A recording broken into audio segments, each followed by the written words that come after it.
All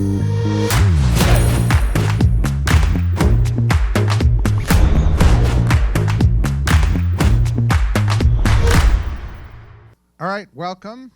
Welcome to the first Stagwell Future of News event. I'm Mark Penn, Chairman and CEO, and I'm pleased to welcome all of you news junkies. I don't know how you all made it through security, but you're here. This is a subject that has always been near to my heart, and actually I met Steve Ballmer. We were both on the Harvard Crimson together, and he's the core investor in Stagwell, along with myself. And he was on the business board, and I was on editorial. And we would always, in those days, look down on the people on the business board, like who are they, what do they really do? And now we learned differently later in life. And so pretty much this whole notion of advertising and news is the combination of editorial and business, just like Ballmer and I were 45 years ago. When you look at it, I really knew that there was an issue here where a lot of advertisers were not willing to advertise on news. And I saw this, frankly, when I went to Microsoft too, and I had a $2 billion budget, and I reviewed, well, how much of it are we spending on news? And I was told 0. And I said, well, why is that? And I said, well, I didn't really get a straight answer, and I had people run a computer model, and we should have been spending about 22% on news. And we shifted to it, and I used to say, hey, nobody throws our products down the field, so why aren't we on news as well? And it turned out over time that news sites were the best performing sites, particularly for consumers who consume a lot of information, which is really what news is all about. So I came back to this topic and said, what if we would do a study where we kind of looked at, does advertising in news and across versus sports and entertainment really make a difference? Does it work? Are advertisers right that they should be avoiding it? And so we designed a very interesting study that I'll describe with 50,000 Americans, news advertising study, which I think is the first of its kind in a very, I think, clever design. And I think it should put in perspective how you bring news and advertising together. And I think it will be, eye-opening for the industry, which has been swept up into brand safety, which is a fair value, but monetizing journalism is also an important value. And that if you don't monetize journalism, then a lot of people can't really do the job that is so important to democracy. So I want to thank, our co-sponsors, Axel Springer, Axios, Business Insider, New York Times, Politico, Wall Street Journal, Washington Post, Ad Fontes Media, and the Trade Desk. Thank you all for coming forward, sponsoring this effort. And I especially wanted to say thank you to the individuals in this room for their efforts in trying to secure Evan Gershkovich's safe release from prison in Russia. Let's recognize them. So after the panels, stick around for cocktails, which will be on the other side of the floor in our offices. And I hope you will enjoy the information. I'm going to start off with a review of the study. All right, here's something we obviously know. Press is essential to democracy. This is an undertapped vehicle for driving ROI in the corporate and advertising world, and that this is really, partnership is needed to enable a thriving future. So what's the vicious cycle that we really want to break, okay? Quality news tackles really difficult issues. Brands don't want to advertise and think that their advertisements on those issues would be a negative for their brand. News revenue declines. Newsrooms lose resources. Even some go out of business. Journalism then becomes more clickbaity because that's how they have to make up for lost revenue. Mis and malinformation then spreads even further. Quality journalism suffers, okay? So that's the kind of vicious cycle that we really want to break, okay? And we want to replace it with the virtuous cycle, right? Quality news tackles hard-hitting subjects. Advertisers support the news. Brands benefit from reaching a valuable new audience, and we'll go into that in a minute. News gets properly monetized. Newsrooms have greater resources to improve the coverage. Newsrooms have more freedom that they don't have to just chase clicks. Quality journalism and top-tier brands have a win-win, and it thrives. And that's what we really need to, I think, turn around from the vicious cycle to the virtuous cycle. So brand safety is unfortunately gone a little overboard. And as you can see, this brand safety controls are seen as demonetizing publications. So take stories like the Israel-Hamas coverage. It's a clear area where a lot of advertisers would say, hey, don't advertise there. And of course, then that demonetizes some of the most important, journalism that you need out there. And so we think there should be brand safety, but that brand safety has to be done just right and not overboard. So part of the observations that I really had on this was that America has a lot of what I call news junkies. So 73% are news readers. 25% of the country is really considers themselves, or we consider them, news junkies, and you'll see what a news junkie is in just a second. And 11% are exclusively news junkies, meaning they don't follow sports and they don't follow entertainment. So you're not going to reach that 11% with a Super Bowl ad, much as you'd like to, because there's a unique group who doesn't follow sports or entertainment when you go that way.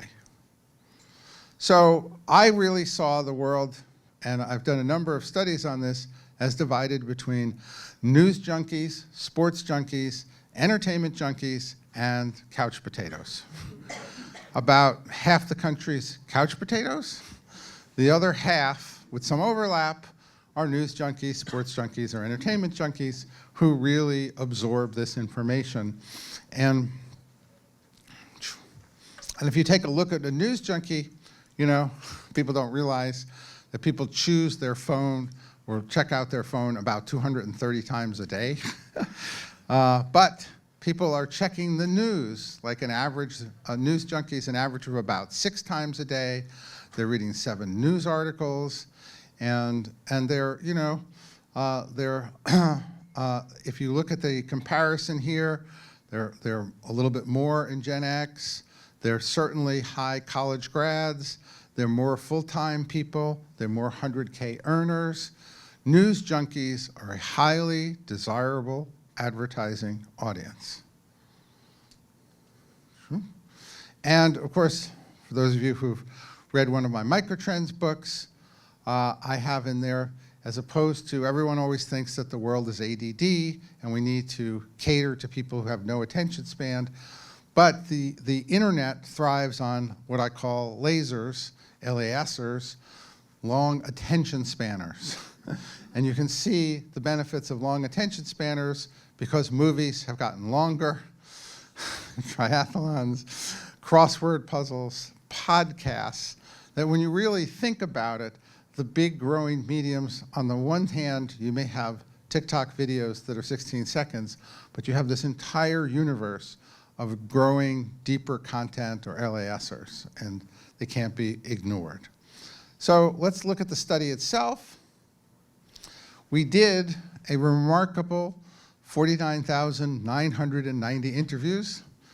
I asked Sritan, why didn't you just do 10 more?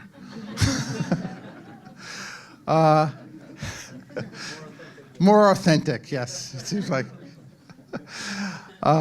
And we looked at 10 different ads next to 8 different types of news content using real ads and real stories, right? And so we're going to explain that we showed these things to people, we got their reaction to seeing the ads. Each person saw only one, because I believe in monadic testing, and this was just done for research purposes.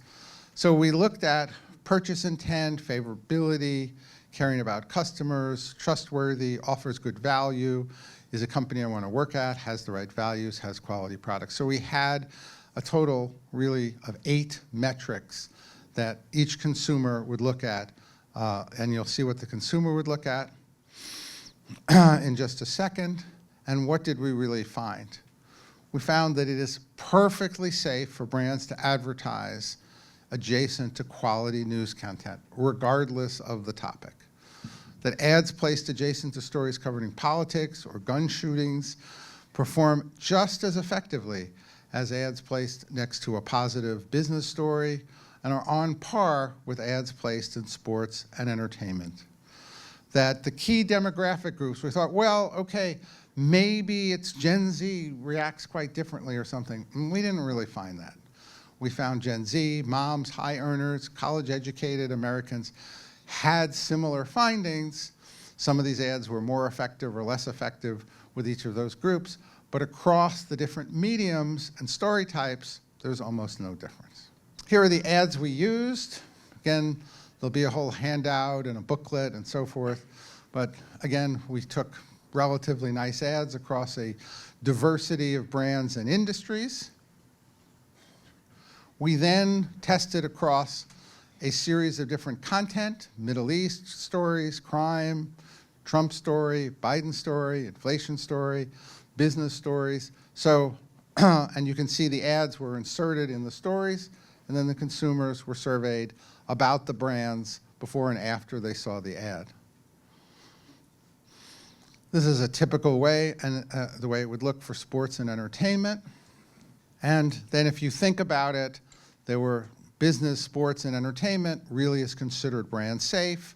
Stories in the Middle East, crime, Trump, Biden, inflation, generally not. So you look at key findings. So the ads adjacent to the top of, top of mind news content perform equally well. So if you look at, we've looked at purchase intent, 62%. So 62% expressed purchase intent, 70% expressed one or two box favorability, 66.7% was the average that people responded to across those metrics in the companies. And so if you look at the across 62, 63, 62, 61, so it ranged in the reputational within 1 or 2 points, right? Favorability of the companies ranged from 68 to 72%.